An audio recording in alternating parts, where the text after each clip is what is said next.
Hi hello welcome to the தேடை reports. இப்போ நம்ம பார்க்க போகிறது பெடி படத்தினுடைய திரை விமர்சனத்தை பற்றி தாங்க பார்க்க போகிறோம்.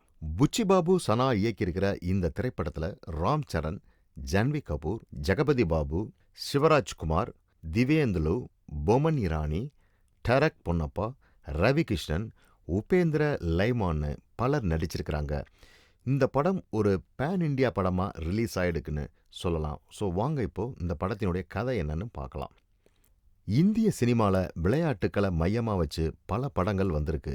என்னதான் பெடி ஒரு விளையாட்டுத்துறை சம்பந்தப்பட்ட படமாக இருந்தாலும் இது ரொம்பவே எமோஷனலாகவும் இன்ஸ்பைரிங்காகவும் இருக்குன்னு தான் சொல்லணும். 1990களில் விளியநகரம் அப்படிங்கிற ஒரு கிராமத்திலேருந்து தான் இந்த படத்தினுடைய கதை நடக்கிற மாதிரி காமிச்சிருக்கிறாங்க. ராம் சரண் தான் பெடியாக நடிச்சிருக்கிறாரு. இவர் யாரு காசு கொடுத்தாலும் கிரிக்கெட் டீமுக்கு போய் விளையாடிட்டு வந்துடுவார். இவர் இருக்கிற இந்த கிராமத்துக்குள்ள எந்த ஒரு ஐடென்டிட்டியுமே கிடையாதுங்க. அதாவது கவர்மெண்ட் ரெக்கார்ட்ஸ்லே இந்த கிராமமே இல்லை அப்படின்னு தான் சொல்லணும். இந்த ஊருடைய தலைவர் பொண்ணு தான் ஆச்சியம்மாவா நடிச்சிருக்கிறாங்க ஜான்வி கபூர். இந்த பொண்ணைத்தான் பெடி லவ் பண்றாரு. அப்லா சூர்யா நடிச்சிருக்கிறாரு ஜெகபதி பாபு. தன்னோட கிராமத்திற்கு ஒரு ரயில்வே லைனை கொண்டு வரணும் அப்படின்னு சொல்லி ஆசைப்படுறாரு. அதுக்கேற்ற மாதிரியே ரயில்வே லைனை கொண்டு வர படாத படுறாருங்க. ஆனால் இவரோட முயற்சிக்கு எந்த ஒரு பலனுமே கிடைச்ச மாதிரி தெரியல. இந்த மிஷனை தான் பெடி கையில் எடுத்துட்டு போராடுறாரு. அந்த கனவை நிஜமாக்க இவர் எந்த எல்லைக்குமே போக தயாராக இருக்கிறாரு.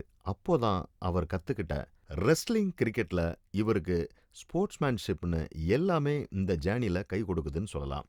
இவரோட ஜேர்னிக்கு ஃபுல்லாக கைட் பண்ணுறது கவர் நாயுடுவாக நடிச்சிருக்கிற சிவராஜ்குமார் தான். பெடியோட இந்த முயற்சி ஜெயிக்குமா, அந்த ஊருக்கு ரயில்வே ட்ராக் வந்ததா இல்லையா அப்படிங்கிறதான் இந்த படத்தினுடைய மீதி கதையாக அமைஞ்சிருக்குன்னு சொல்லலாம்.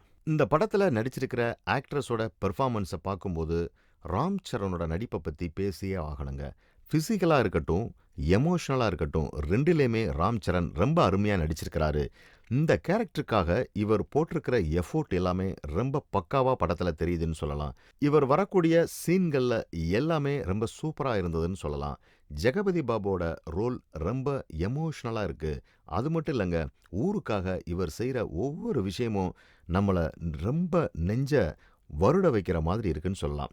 சிவராஜ்குமாரோட நடிப்பு அட்டகாசமாக இருந்ததுங்க. இவருடைய ரோல் இந்த படத்திற்கு ஒரு மிகப்பெரிய தாக்கத்தை ஏற்படுத்தி இருக்குன்னு தான் நம்ம சொல்லி ஆகணும்.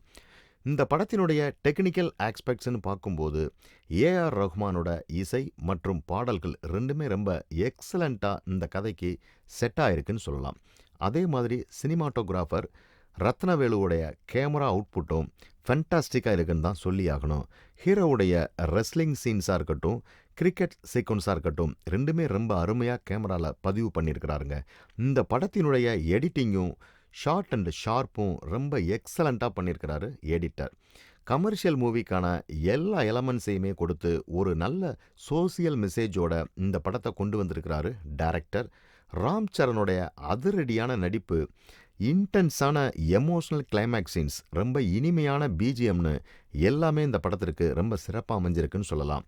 படத்தினுடைய ஹைலைட்டாக கடைசி 30 நிமிஷம் தான் சொல்லி ஆகணும்.